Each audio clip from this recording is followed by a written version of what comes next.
아프리카 최초로 한국산 자주포 체계를 도입한 이집트가 또다시 한국의 천무 다연장 로켓에 큰 관심을 보이고 있다. 최근 이집트 현지 매체에서 천무 도입과 기술 이전을 중심으로 한 물밑 협상이 진행 중이라는 소식이 전해졌다. 만약 이집트가 천무를 도입한다면 이집트 육군은 한국산 포병 장비로 완전히 채워진 나라가 될 것이다. 이미 이집트는 약 2조 원 이상의 예산을 투입해 K9 자주포를 대량 도입하며 한국 방산에 깊은 신뢰를 드러냈다. 이집트는 K9뿐만 아니라 K10 탄약보급 장갑차와 K11 사격지휘 장갑차도 함께 도입했다. 게다가 세계 최초로 한국산 사격지휘 체계를 도입하며 자주포의 두뇌 역할을 강화한 이집트는 K9 관련 모든 장비를 싹쓸이했다. 이에 한국은 이집트의 안보 환경을 반영해 K11 사격지휘 체계에 대한 사격 특화 기능을 추가로 공급하기로 했다. 이집트가 방산 시장에서 유명하지 않더라도 한국과의 협력 태도는 다른 나라를 압도한다. 천무 도입이 성사되면 이집트는 한국 포병 무기의 살아있는 홍보 무대가 될 가능성이 크다. 특히 중동의 안보 위기 속에서 K9과 천무가 실전에서 성과를 낸다면 한국 방산 수출은 더욱 탄력을 받을 것이다. 이집트가 천무를 선택한 이유는 현재 보유한 다연장 로켓 체계의 심각한 노후화 때문이다. 이집트 육군은 약 40문 이상의 M270랄스와 60문 정도의 BM-21을 보유하고 있다. 그러나 BM-21은 1960년대 소련제 구형 로켓으로 현대 전장에서는 사용이 어렵다. M270랄스도 2003년 도입 이후 단종되어 추가 생산이 불가능한 상황이다. 이처럼 이집트의 다연장 로켓은 노후화와 도입 한계로 인해 한계에 부딪혔다. 이에 신형 천무 다연장 로켓에 대한 관심이 자연스럽게 높아졌다. 군사적으로 이집트는 한국인에게 낯설 수 있지만 최근 국방 분야에 막대한 투자를 아끼지 않고 있다. 중동의 잦은 분쟁으로 이집트는 직접적인 피해를 입으며 안보 강화에 나섰다.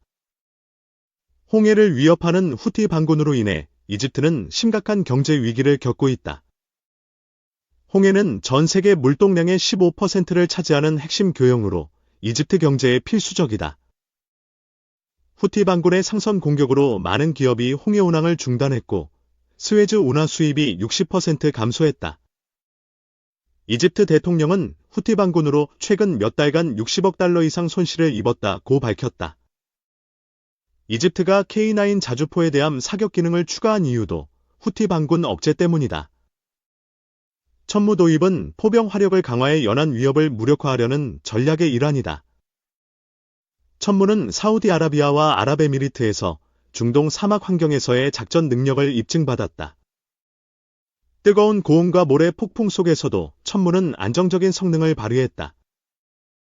사우디아라비아가 후티 반군을 상대로 천무를 실전에 투입한 사례는 이집트의 신뢰를 높였다.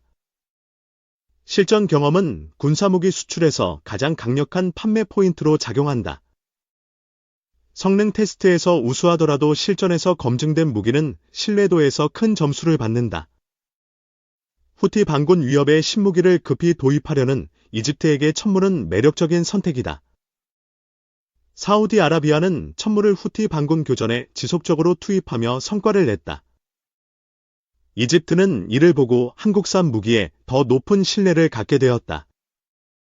한국 방산은 실전 경험 부족으로 아쉬움을 남겼지만 천무는 이를 극복했다.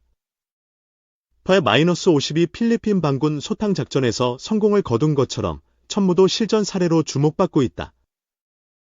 필리핀 공군은 펄-50으로 높은 명중률을 기록하며 신뢰를 쌓았다. 천무가 중동에서 실전 성과를 내면 한국 무기의 수출 전망은 더욱 밝아질 것이다. 천무는 230mm 로켓으로 축구장 3개 이상 면적을 초토화하며 불발률 0.1%를 자랑한다. 이는 미국 하이마스를 압도하는 수준으로 한국의 철저한 품질 관리가 뒷받침했다. 각 공정마다 9번 이상 검사와 2000번 충격 시험을 거친 결과다. 회전 시험에서 3600번 회전을 견디며 천무 로켓은 이집트 작전 성공률을 높여줄 것이다. 천무는 지상뿐만 아니라 해상 표적 타격 능력도 갖췄다. 미국 하이마스는 기동성은 뛰어나지만 해상 표적 타격에서 약점을 드러냈다. 필리핀 훈련에서 하이마스는 해상 표적을 한 발도 명중시키지 못했다. 반면 천무는 한국군 훈련에서 해상 표적을 정확히 타격하며 우수성을 입증했다. 한국은 수출용 천무 로켓을 대함 탄도탄으로 개량할 계획을 세웠다. 280mm 시드맨티 로켓의 탐색기를 추가해 대함 공격이 가능해진다. 사거리 160km의 8발 동시 장착으로 후티 반군을 무력화할 수 있다. 후티 반군의 소형 고속함 자폭 공격을 천무가 효과적으로 차단할 것이다. 이집트의 한국산 사격 지휘 체계는 천무와 통합 운용으로 효율을 극대화한다. K9 도입에 2조 원 이상 투입한 이집트의 신뢰는 천무 협상으로 이어졌다. 천무 수출이 성사되면 이집트는 아프리카와 중동에서 한국 포병 무기의 광고탑이 될 것이다. 실전 성과는 한국 방산의 글로벌 위상을 더욱 높여줄 것이다. 한편 필리핀에서도 한국 방산 무기에 대한 놀라운 소식이 들려오고 있다. 필리핀은 KF-21 전투기와 자주포 도입을 준비하며 한국과의 협력을 강화하고 있다. 필리핀은 남중국해에서 중국 도발에 맞서는 국가로 강력한 무기 도입이 절실하다. 한국은 필리핀 국방을 채워줄 최적의 파트너로 떠오르고 있다. 필리핀은 요구 조건이 까다롭지만 한국만이 이를 충족할 수 있다. KF-21의 첫 수출 계약이 필리핀과 가까워지며 기대감이 높아지고 있다. 사우디와 UAE가 KF-21 프로그램에 관심을 보였지만 필리핀이 급부상했다. 필리핀은 F-50 블록 20-12대와 KF-21 블록 10대를 패키지로 제안했다. 필리핀 매체 맥스 디펜스는 KF-21 도입 가능성을 보도하며 관심을 끌었다. 필리핀은 공군뿐만 아니라 육군 전력 강화에도 나서고 있다. 필리핀은 해군과 공군에 한국산 무기를 도입하며 만족감을 드러냈다. 하지만 육상 전력 투자는 상대적으로 부족해 현대화가 시급하다. 필리핀은 1981년 개발된 K-136 구룡을 사용했지만 대부분 폐역했다. 기동률이 낮아 천무로 대체되며 새로운 자주포 필요성이 대두되었다. 필리핀은 한국산 풍익 자주포를 도입 후보로 검토하고 있다. 글로벌 디펜스 뉴스는 필리핀 훈련에서 구형 M101mm 곡사포가 등장했다고 보도했다. 세계 자주포 시장은 155mm가 주류지만 필리핀은 105mm 견인포를 사용한다. 필리핀 포병 장비는 K-136 18문과 애트모스 2012문이 전부다. 애트모스 2000은 155mm 자주포지만 수량이 부족하다. 필리핀 포병은 노후화와 전력 부족으로 현대화가 절실한 상황이다. 필리핀은 105mm 견인포를 200문 이상 보유하고 있다.